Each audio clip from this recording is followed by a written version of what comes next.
Hello, all you wonderful people out there. Look it, my head is in the matcha bowl. Ooh. Okay, what we're going to do today is we are going to make a matcha latte. And in order to do that, we need the proper ingredients. So the first thing we got to get, matcha powder. It is a green tea from Japan that's called gyokuro. And then they take it and they grind it up into like almost like a talcum powder consistency. And they use that for the tea ceremony. And I guess in Japan a few years back they started making lattes with it, and it's wonderful stuff. So anyway, what we're going to do is first you need your matcha powder, of course. And then I also use a strainer to kind of sift it so that there isn't any clumps or anything like that. A matcha whisk, which actually this is the one piece of equipment that you can't kind of fudge on. You really need one of these little suckers. They really do make a really better deal out of it. So, and then my little matcha scoop. You don't have to use one of these, but they're cool. I like them. They're cheap. They're like $5 or $6 over at your local Asian market if they carry them. So anyway, the first thing you do, take the matcha powder, and we're going to do 2 scoops for this, and each scoop should be about right about there. Just dump it in there, and about the same. A little more, a little less isn't super critical for this. And then I just stir it through and just kind of sift it in there. Some people actually, they have strainers that are designed just for this, and they're overpriced and they don't do a better job. So, and all through, and then I take it and turn it upside down and get all the powder out of there. And then you end up with that. Isn't that cute? Okay, well, the next thing you do is you take a 2 ounces, quarter cup of not boiling but hot water, about 180 degrees. Slowly pour it in so you don't sploosh the powder all over. And then you take your whisk and you start to stir it, and then you do a back and forth motion.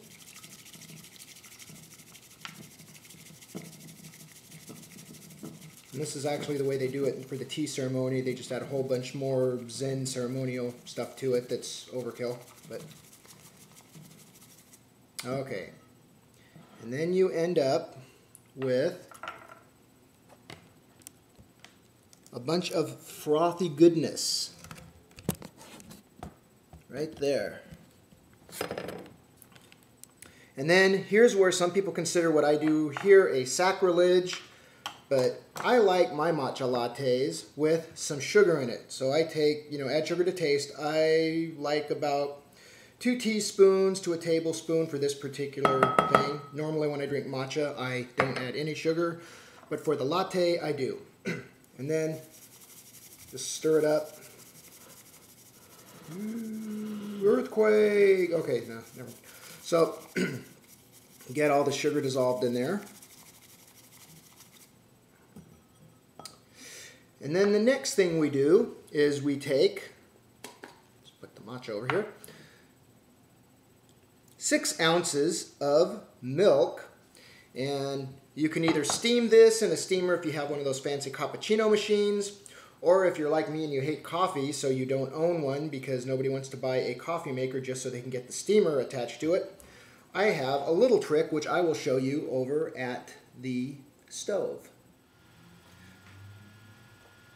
Alright, well here we are back over at the stove, and so what I'll do is instead of steaming it, I take my burner and I get it so it's going hot, and then I take my little non-stick pan and I put it in there. In order to froth the milk, what I do is I use my bamboo whisk, and it froths the milk really good. And as it heats, you do that, and you want the milk to be about 160 degrees. After that, the milk will start to burn, and you'll see it froth up really good. You might have to switch arms while you're doing this. And you just keep doing this until it gets to the right temperature. I always check it while I'm going. And the thing I've noticed is that right when the milk hits optimum temperature, it starts to expand in volume along with the frothing. And this doesn't take too awful much longer than a normal bamboo or a milk steamer like on a cappuccino machine, except for it takes a lot more tweaking on your wrist. You could do this to practice for the matcha ceremonies if you're into the cha dough tea ceremony. And right now I'm running at about 120 degrees, so it's still not ideal. But anyway, you keep doing this until you hit 160 degrees. We're going to do a little, we'll truncate this down, and so I'll see you back over at the matcha bowl. Okay, so here we are. So we've got our milk all frothed up and looking good. And then you just do it like you just do cappuccino the rest of the way. You add the milk and then you pour in the rest. Scoop in the foam part. And then after that, I like to get all the residue milk. Scoop it in there. Just like that.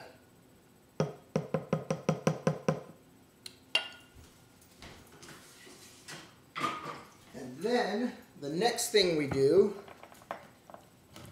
since you can see that, I like to stir it up and kind of swirl the green and the milk all together like that. Isn't that wonderful? Okay. And then the last thing I do, although some people don't, some people use matcha powder. Some people use sprinkles or whatever. I like to use a little bit of Saigon cinnamon. We bought this from Costco. It's Kirkland brand. But I use the little strainer again, and then I just sit there and just go around like that.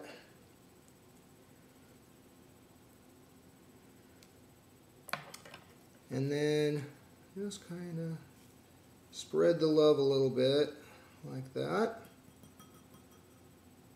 And your whisk will look like this. Be sure to wash it off really good when you're done. And then put it back in its little container so it's all form-fitting. And so, there I am. Here I is. There I am. Anyway, the matcha bowl is full of the matcha latte. And then we drink it.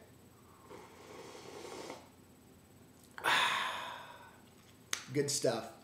And then all us snobby tea Nazis go, we're so much better than those coffee drinkers. Yeah, okay. So anyway, hope you enjoy making your matcha lattes at home. Thanks a lot.